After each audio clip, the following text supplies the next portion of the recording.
श्री शिवाय नमस्तुभ्यं मित्रों, जय महाकाल, हर हर महादेव। तो मित्रों, कैसे हैं आप सब? आशा करते हैं आप सब लोग बहुत अच्छे होंगे। मित्रों, 14 अक्टूबर को कार्तिक मंगलवार की 9वीं तिथि है, लेकिन अष्टमी तिथि का भी कुछ अंश रहेगा, अर्थात अष्टमी और 9वीं तिथि दोनों ही इस बार 14 अक्टूबर के दिन है। तो कुछ 3 उपायों को हम यहाँ पर करेंगे, जिन उपायों को करके माता लक्ष्मी को प्रसन्न करेंगे। अपने घर के संकट को दूर करने का वाला जो स्पेशल उपाय है उसे करना मत भूलिएगा। तो उपाय को जानने और समझने के लिए आप सभी लोग मेरे साथ वीडियो में लास्ट तक बने रहिएगा। सबसे पहला ही उपाय हम लोग करेंगे जो कि संकट मुक्ति का उपाय है। इस उपाय को करने के लिए हमें कुछ 3 से 4 चीज़ों की आवश्यकता पड़ने वाली है। सबसे पहले हमें लेनी है हल्दी। अगर खड़ी हल्दी आपके पास हो तो उसे कूट करके उसका पीस करके बारीक पाउडर बना लीजिएगा। नहीं है तो आप पिसी हुई हल्दी का ही प्रयोग कर सकते हैं। 1 चुटकी मात्र आपको लेना है हल्दी। इसके बाद में जो हमें दूसरी चीज़ लेनी है वह है सुपारी। जो पूजा में सुपारी प्रयोग होती है वह सुपारी आपको लेनी है मात्र 1, जिसे आप आसानी से आपको दुकान पे मिल जाएगी। 1 सुपारी और 1 चुटकी हल्दी लेने के बाद में अब हम यहाँ पर बात करेंगे तीसरी चीज़ की, जो कि हमें आज लेनी है। ध्यान रखिएगा, जो पूजा वाली सुपारी होती है वही आपको लेनी है। कोई भी अगर दूसरी सुपारी आपको मिले वो नहीं लेनी है। अब हमें एक दीपक तैयार करना है। मिट्टी का आप लोग दीपक लेंगे। इस मिट्टी के दीपक के अंदर जो बाती लगाई जाएगी वो लंबी बाती का प्रयोग किया जाएगा। वैसे तो गौ माता के दूध का बना यदि हमें घी मिल जाए तो अच्छा है। अगर नहीं मिल पाता किसी कारण से तो आप सभी लोग तिल के तेल का भी प्रयोग कर सकते हैं, ठीक है। दीपक आप या तो गौ माता के दूध के बने घी का लगाइएगा, अन्यथा तिल के तेल का ही लगाना है। ध्यान रखेंगे इस बात को। दीपक तैयार हो गया। आपने हल्दी ले ली, 1 सुपारी ले ली और 1 दीपक ले लिया लंबी बाती का। अगर मिट्टी का ना मिल पाए तो आप आटे का भी दीपक बना सकते हैं। इस उपाय को आप दिन में किसी भी समय कर सकते हैं। ऐसा कोई निश्चित नहीं है कि सुबह करेंगे या प्रदोष काल में, ठीक है। अब इन तीनों चीज़ों को लेकर के आप सभी लोगों को अपने घर में जो तुलसी माता का पौधा है, छोटा हो बड़ा हो गमले में हो कैसा भी हो, आपको वहाँ पर जाना है। आप सभी लोग जानते हैं कि तुलसी माता का जो पौधा होता है कितना लाभदायक होता है। इसका प्रयोग औषधि के रूप में भी किया जाता है। आप सभी लोगों को सारी सामग्री लेकर के यहाँ जाना है। सबसे पहले जो आपने सुपारी ली है उसे अपने दाहिने हाथ में रख करके आपके जीवन में जो संकट है जिससे आप मुक्ति चाहते हैं उसका आप लोग ध्यान करके उस सुपारी को माता तुलसी के गमले में समर्पित कर दीजिएगा। सुपारी समर्पित करने के बाद में अब आपको दीपक लेना है। उस दीपक के अंदर आपने जो 1 चुटकी हल्दी ली है उसे डालेंगे, ठीक है। उसे हल्दी को दीपक के अंदर डालने के बाद में अब आप इस दीपक को प्रज्वलित करेंगे। जब आप दीपक प्रज्वलित करेंगे तो अभी भी आप क्योंकि संकट से मुक्ति चाहते हैं, संकट परेशानियां जिन्होंने आपको घेर रखा है, आपके जीवन को उथल पुथल मचा रखा है, आप उन परेशानियों को दूर करने का निवेदन करेंगे माता रानी से, माता तुलसी से। जब तक दीपक जलता रहे आप उतने समय तक वहाँ पर बैठ करके अपनी विनती मनोकामना जो भी है आप सब कुछ कह सकते हैं। यदि मान लीजिए आप परिक्रमा करना चाहते हैं, क्योंकि परिक्रमा करना बहुत ज़्यादा लाभदायक होता है, तो आप परिक्रमा भी कर सकते हैं। 5 से 7 परिक्रमा कम से कम करिएगा, 1 या 2 परिक्रमा नहीं करनी है। परिक्रमा करने के बाद में आप उस दीपक को मिट्टी का तो उठा करके रख लीजिए, आपके दोबारा काम में आएगा। अगर आटे का है तो ठंडा होने के बाद में बहते हुए जल में प्रवाहित कर दीजिएगा या फिर गौ माता को खिला देने मात्र से मित्रों ये जो संकट है आपके जीवन में अचानक से आ गए हैं या बहुत लंबे समय से थे आप नहीं दूर कर पा रहे हैं, उन्हें दूर कर बहुत जल्दी हो जाएगा इस मात्र 1 उपाय को करने से। तो पहला उपाय जो कार्तिक मंगलवार के दिन करने वाले थे आप लोग समझ गए हैं। अब यहाँ पर हम दूसरे उपाय की बात करते हैं जो कि हमारी इच्छा मनोकामना को पूर्ण करने का उपाय है। मंगलवार का दिन है, आप सभी लोग जानते हैं कि बालाजी महाराज जय का भी दिन होता है। इस दिन आप सभी लोगों को 5 लौंग लेनी है, वो भी फूल वाली। 5 लौंग फूल वाली गिन करके आप ले लीजिएगा। इसके बाद में स्क्रीन पे आपको काला तिल दिख रहा होगा, काला तिल आपको लेना है यहाँ पर गिन करके 7, ठीक है। 5 लौंग और 7 काले तिल लेने के बाद में आपको तीसरी चीज़ लेनी है और वह है मात्र और मात्र 1 काली मिर्च, ठीक है मित्रों।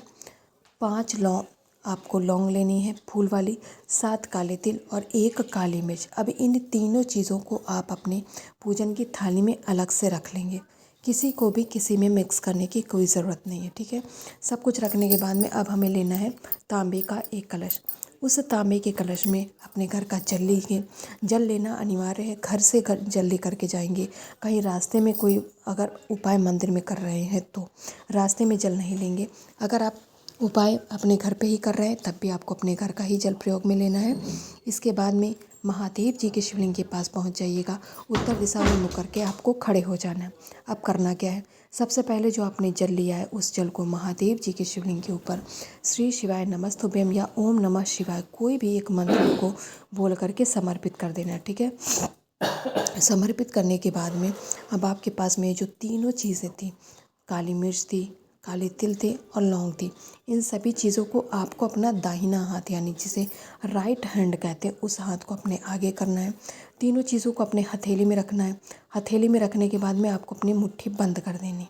मुट्ठी बंद करने के बाद में आपकी जो भी इच्छा, जो भी मनोकामना है उसे आपको महादेव जी से सामने कहना है। अपने हृदय की बात उनसे कहनी महादेव जी से, जिसे आप पूरा करना चाहते हैं उसकी पूर्ति के लिए निवेदन करेंगे। निवेदन करने के बाद में जितनी भी चीज़ें आपने यहाँ पर ली हुई थी अपनी हथेली में उसे महादेव जी के शिवलिंग के ऊपर समर्पित कर दीजिएगा और दोनों हाथ जोड़ करके महादेव जी से एक ही निवेदन करेंगे कि हे महादेव जी, हमारे जीवन में बहुत सारे संकट आ गए थे या कोई इच्छा आपकी मनोकामना अभी तक अधूरी रह गई थी, पूर्ण नहीं हो पाई थी। आपने उपाय भी किया, व्रत भी किया, लेकिन लाभ नहीं मिल पाया। इस मंगलवार के दिन जो कि कार्तिक मास का मंगलवार है, अष्टमी तिथि भी पड़ रही है और नवमी भी है, इस दिन आप इस उपाय को करेंगे और महादेव जी के शिवलिंग के ऊपर समर्पित करके मित्रों उनसे निवेदन करके चले आइएगा अपने घर पे। आपकी इच्छा मनोकामना ज़रूर पूर्ण होगी। तो 2 उपायों की बात कर ली। अब यहाँ पर हम सभी लोग तीसरे और अंतिम उपाय की बात करेंगे। उससे जाने से पहले चैनल पर जो भी पहली बार आया है, मेरी आवाज़ पहली बार सुन रहा है, वो चैनल को सब्सक्राइब और वीडियो को लाइक करना बिल्कुल भी नहीं भूलेंगे। मित्रों, यहाँ पर जो हम लोग तीसरा और अंतिम उपाय करने वाले हैं, इस उपाय से हमारे घर में यदि माता लक्ष्मी नहीं टिक रही हैं यानी पैसा नहीं टिक रहा है तो आपको लेना है यहाँ पर एक दीपक, मिट्टी का या फिर आटे का कोई भी दीपक ले लीजिएगा। गोल बाती का उसमें आपको प्रयोग करना है। गोल बाती का प्रयोग करेंगे और घी से इस दीपक को जलाएंगे। इसके बाद हमें लेनी है बेलपत्र। बेलपत्र कहीं से कटी पकी और खंडित ना हो, इस बात का आप लोग ध्यान रखिएगा। एक बेलपत्र मात लेनी है और एक गोल बाती का दीपक तैयार करेंगे। दोनों ही चीज़ें आपको लेनी है मात्र। और आप लोगों को एक बात बता दूं, इस उपाय को आप प्रदोष काल में किसी भी समय कर सकते हैं, प्रदोष काल में ही लेकिन करना है। और यह ऐसा नहीं है कि यह उपाय केवल मंगलवार के दिन ही किया जाएगा, इसे आप प्रत्येक दिन कर सकते हैं। इस उपाय को करने से माता लक्ष्मी बहुत जल्दी प्रसन्न होती हैं। जैसे ही आप महादेव जी के मंदिर पहुंचेंगे, सबसे पहले आपको चौखट दिखेगी। उसी चौखट के एक तरफ आपको यानी दाहिने साइड आपको क्या करना है, जो आपने एक बेलपत्र ली है उसे माता लक्ष्मी का ध्यान करके समर्पित कर दीजिएगा। समर्पित करने के बाद में जो आपने गोल बाती का दीपक लिया था उस दीपक को आप महादेव जी के शिवलिंग के पास जला दीजिएगा। यानी बेलपत्र चौखट पे और दीपक महादेव जी के शिवलिंग के पास समर्पित करेंगे। आपको यार प्रज्वलित करेंगे वहाँ पर रख करके। और जब आप दीपक प्रज्वलित करेंगे तो आपको महादेव जी से निवेदन करना है माता लक्ष्मी को, ताकि प्रसन्न हो जाए, आपके घर में धन धान्य की कमी ना हो, आपके घर के जो धन के भंडारे हैं वो सदा भरे रहें, ऐसा स्मरण करके माता लक्ष्मी का ओम लक्ष्मी नमः मंत्र का जाप करके मित्रों आप जब प्रतिदिन इस उपाय को करेंगे, आपके घर में माता लक्ष्मी जरूर निवास करेंगी। आपके घर की परेशानियां दूर होंगी और माता लक्ष्मी के आशीर्वाद से आपके घर में कभी भी धन की कमी नहीं होगी।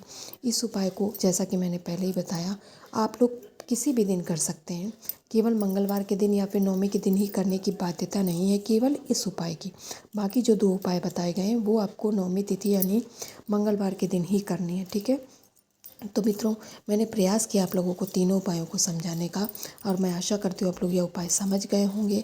अगर कुछ भी नहीं समझे तो कमेंट सेक्शन में कमेंट करके पूछ सकते हैं। जाते जाते महादेव जी का कोई सा भी प्यारा नाम कमेंट सेक्शन में लिखना मत भूलिएगा। महादेव जी का आशीर्वाद सदा आप वो आपके परिवार पर ऐसा बनाए, ऐसे ही बना रहे जिससे आपके घर में कोई भी परेशानी, कोई भी मुश्किल ना आए। श्री शिवाय नमस्तुभ्यं।